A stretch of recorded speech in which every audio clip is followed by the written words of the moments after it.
Hello friends, welcome to Biswajoy YouTube channel. Biswajoy YouTube channel থেকে আমি তোমাদের বিশ্বের সকলকে স্বাগত জানাই। দেখো, আজকের ভিডিওতে আমি যে পয়েন্টগুলো নিয়ে কথা বলবো, ফার্স্ট হচ্ছে ডোমিসিল। বিহার ডোমিসিল তোমাদের লাগু হবে কি হবে না, বা লাগু হলে তোমাদের কি হবে, এটা নিয়ে আলোচনা করব। তোমাদের পাস মার্ক কত, যারা স্টেট ট্রি 4.0 এক্সাম দিলে তাদের পাস মার্ক কত, যে কত নাম্বার পেলে তুমি পাস করতে পারবে, তোমাদের অ্যান্সার কি ঠিক কোন মাসের কোন তারিখের মধ্যে দেওয়ার সম্ভাবনা রয়েছে, এবং তোমাদের যে রেজাল্ট কবে দেবে, বিপিএসসির ফর্ম ফিল আপ কোন সময় হবে, পরীক্ষা কোন সময় হবে, এ টু জেড নিয়ে কিন্তু আজকের এই ভিডিওতে আমি তোমাদের সঙ্গে আলোচনা করব। তো ভিডিওটি অবশ্যই তোমরা শেষ পর্যন্ত দেখো, এবং তোমাদের যে সমস্ত বন্ধুরা স্টেট বিহার ট্রি 4.0 এক্সাম দিয়েছে তাদের সঙ্গে অবশ্যই শেয়ার করে দিও। তাহলে প্রথমে চলে আসি যে তোমাদের পাস মার্ক কত। দেখো, বিহার স্টেট যে ট্রি 4.0 এক্সাম দিলে সেখানে যদি 50% নাম্বার তুমি পাও তবেই কিন্তু কোয়ালিফাই হবে বিপিএসসির জন্য। অর্থাৎ তোমাকে এখানে কিন্তু 75 নাম্বার পেতে হবে, ঠিক আছে? 150-র মধ্যে 75 নাম্বার পেতে হবে। 75 নাম্বার পেলেই কিন্তু তোমরা বিপিএসসির জন্য ফর্ম ফিল আপ করতে পারবে। নেক্সট হচ্ছে ডোমিসিল চালু হবে কি হবে না। এর আগে যখন শিক্ষক নিয়োগ হয়েছিল বিহারে, ঠিক আছে, যেমন ট্রি 3.0-তে যখন শিক্ষক নিয়োগ হয়েছিল, সেক্ষেত্রে প্রথমে এরকম আন্দোলন কিন্তু ছিল যে বাইরের স্টেটের স্টুডেন্টরা সেখানে অংশগ্রহণ করতে পারবে না, ঠিক আছে। কিন্তু বিহার সেটা স্কুল বোর্ড সেটা কিন্তু যে ঠিক করে নিয়েছে যে সেখানে বাইরের স্টেটের স্টুডেন্টদের জন্য একটা পার্সেন্টেজ ভ্যাকেন্সি থাকবে, ঠিক আছে। এবং এটা কিন্তু আগেও এই আন্দোলনটা ছিল, হ্যাঁ, এখনও আন্দোলনটা আবার জোর কদমে উঠেছে। তবে এটা মনে করা হচ্ছে যেহেতু ট্রি 4.0 তোমাদের স্টেট এক্সামটি বিহার নিয়েছে, তাই এই পরীক্ষায় অন্তত তোমাদের বসতে দিতে তারা বাধ্য, ঠিক আছে।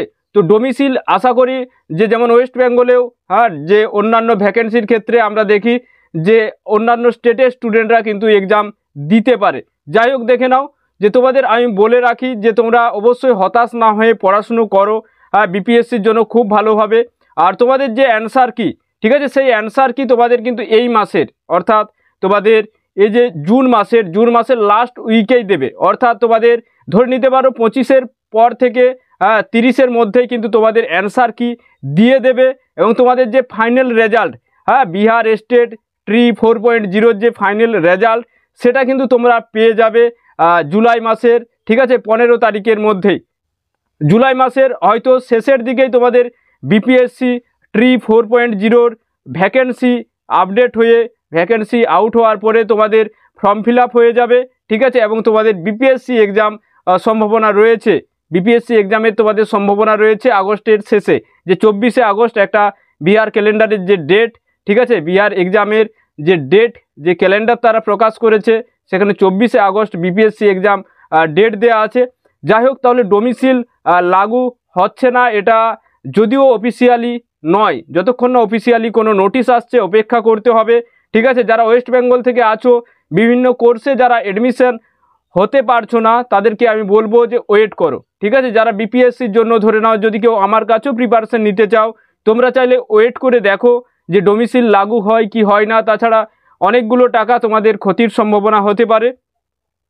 তো তোমরা অবশ্যই দেখো যে কি হয়, ঠিক আছে। তো আমি এটা বলবো যে প্রিপারেশন শুরু করে দাও। ডোমিসিল আশা করি লাগু হবে না, ঠিক আছে, কিন্তু এটা কনফার্ম নয় যতক্ষণ না নোটিশ আসছে। অ্যান্সার কি বললাম, জুন মাসের 25 থেকে 30-এর মধ্যে পাবলিশড হয়ে যাবে, এবং রেজাল্ট পরের মাসে অর্থাৎ জুলাই মাসের তোমাদের রেজাল্টটা কিন্তু পাবলিশড হবে 15 তারিখের মধ্যেই আশা করি পাবলিশড হয়ে যাবে, ঠিক আছে। আর তোমাদের বললাম যে 50% নাম্বার প্রয়োজন, যেহেতু তোমরা আদার স্টেট থেকে আছো, জেনারেল ক্যান্ডিডেট হিসেবেই কিন্তু সেখানে তুমি গ্রহণযোগ্য, ঠিক আছে। তো 50% নাম্বার প্রয়োজন। তো আশা করি প্রত্যেকেই ভালো আছো। আর তোমাদের ল্যাঙ্গুয়েজ পেপার বিপিএসসির জন্য বিশেষ করে ল্যাঙ্গুয়েজ পেপার, সেই সঙ্গে ল্যাঙ্গুয়েজ পেপারের সঙ্গে জেনারেল স্টাডিজ, ম্যাথ, জিএস, ঠিক আছে, হিস্ট্রি, জিওগ্রাফি, পলিটি, এবং সঙ্গে তোমাদের বেঙ্গলি সাবজেক্টের ক্লাস শুরু হচ্ছে 20 জুন থেকে। যারা অ্যাডমিশন হতে চাও, যে হোয়াটসঅ্যাপ নাম্বার তোমরা দেখতে পাবে স্ক্রিনে, শুধুমাত্র হোয়াটসঅ্যাপ করবে, কেউ কোনোরূপ কল করবে না, কারণ কল অ্যাটেন্ড করা হয় না, ঠিক আছে। প্রত্যেকে ভালো থাকবে, ভিডিওটি বন্ধুদের সঙ্গে শেয়ার করে দিও। Thank you so much.